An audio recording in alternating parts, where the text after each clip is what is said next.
আজকে জারিয়া জাঞ্জাল local train নিয়ে যে ভিন্ন ষড়যন্ত্রে আপনারা লিপ্ত হয়েছেন, আমরা জারিয়াবাসী এটা কোনোভাবে মেনে নিতে পারি না। ব্রিটিশ আমলে তৈরি এই রেলওয়ে স্টেশন ব্রিটিশদের দেওয়া উপহার, এটা কিন্তু আমরা নগদ পাওয়া না। বাংলাদেশে এখন যেখানে নদী নালা ভরাট করে নতুন নতুন রেল স্টেশন হচ্ছে, আর এই জায়গায় আমাদের ব্রিটিশ আমলে তৈরি রেল স্টেশন আপনারা বন্ধ করে দিবেন, ট্রেন বন্ধ করে দিবেন, এটা আমরা জারিয়া ময়মনসিংহবাসী সন্তান হিসাবে কখনোই মেনে নেব না।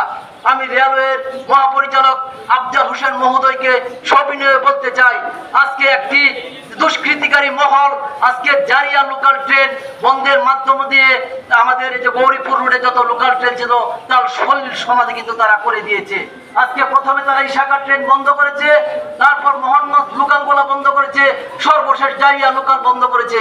আমরা এই যে আন্দোলন সংগ্রাম করছি, আপনাদের কি একটু চোখে পড়ে না? আপনাদের কি টনক পড়ে না বিষয়টা নিয়ে? আর কত কি করলে আপনাদের টনক পড়বে? আমি কর্তৃপক্ষকে সবিনয়ে বলতে চাই, আপনারা যদি অনতিবিলম্বে আগামীকালকে থেকে জারিয়া এই লোকাল ট্রেন চালু না হয়, আমরা আমরণ অনশন করতে বাধ্য হব ইনশাআল্লাহ, এবং জারিয়াবাসীকে সাথে নিয়ে এই আমরণ অনশন চলবে। আমি আরেকটি কথা বলতে চাই, এই ট্রেনটা কিন্তু শুধু জারিয়াবাসীর প্রয়োজন না। আজকে 20 কয়েকটা স্টেশন আছে, এখানে দেখবেন এই একটা মাত্র লোকাল ট্রেন কিন্তু দাঁড়ায়। গৌরীপুর, শ্যামগঞ্জ, জালসোকা, পূর্বতলা এবং জারিয়ার আশেপাশে যত 10 কিলোমিটার পর্যন্ত যত লোকজন আছে, সকলের একমাত্র আশ্রয়স্থল এই ট্রেন কেন্দ্রিক হকার, এই ট্রেন কেন্দ্রিক বিক্ষোভ, এই ট্রেন কেন্দ্রিক প্ল্যাটফর্মের যে যারা ব্যবসায়ী ছিল তাদের রুটি রুজি কিন্তু আজকে বন্ধ হওয়ার দশায় উপক্রম হয়েছে। আজকে এটা দেখার কেউ নেই। আমি আমাদের রেলওয়ের মহাপরিচালক মহোদয়কে অবগত করতে চাই, প্লিজ যে ভিন্ন ষড়যন্ত্রে কিছু দুষ্কৃতিকারী লিপ্ত হয়েছে, আপনি এ থেকে বের হয়ে আসুন। দয়া করে আমাদের একমাত্র লোকাল ট্রেনটি চালু করবেন, এই আহ্বান আমি ব্যক্ত করছি। এবং আমরা যে আন্দোলন আমরা চালিয়ে যাচ্ছি, প্লিজ দয়া করে আমাদের দিকে নজর দেন। কোনো অজুহাত আমরা শুনতে চাই না। আমরা ট্রেন চালু না হওয়া পর্যন্ত এখানে আমার অনুসরণে বসলাম, এবং ট্রেন চালু হলে আমরা এখান থেকে যাবো। অন্যথায় আমাদেরকে কিন্তু এই স্টেশন থেকে কোনোভাবে নড়ানো যাবে না। আমাদের শত শত স্টুডেন্ট, একটা রুগী, একটা অসুস্থ রুগী আমরা নিয়ে আসতে পারি না আজকে লোকাল ট্রেনের কারণে। এখানে পরিবহন সিন্ডিকেটেরও হাত থাকতে পারে।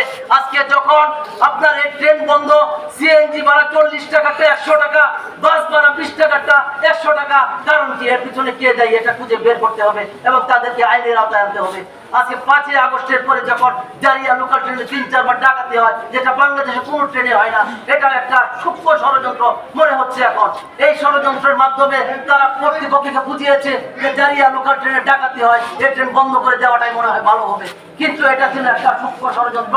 গত 1 মাস যাবৎ এই ট্রেনটা না চলাতে অনেক মানুষ, অনেক ধুমাউড়া, দুর্গাপুর, কলমাকান্দা, যত আশেপাশে যত লোকজন আছে তারা কিন্তু বিশাল একটা বেকায়দায় পড়ে গেছে।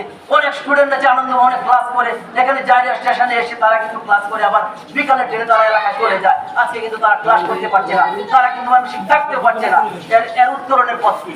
আমি মহাপরিচালক আফজাল হোসেন মহোদয় আপনার সুদৃষ্টি কামনা করছি। আশা করি আগামীকালকে থেকে আপনি এই জারিয়া লোকাল ট্রেন প্রতিদিন 4 ঘন্টার ব্যবস্থা করবেন এবং চালু রাখবেন, এই আশাবাদ ব্যক্ত করে আমি আমার বক্তব্য শেষ করছি। আসসালামু আলাইকুম ওয়া রাহমাতুল্লাহ।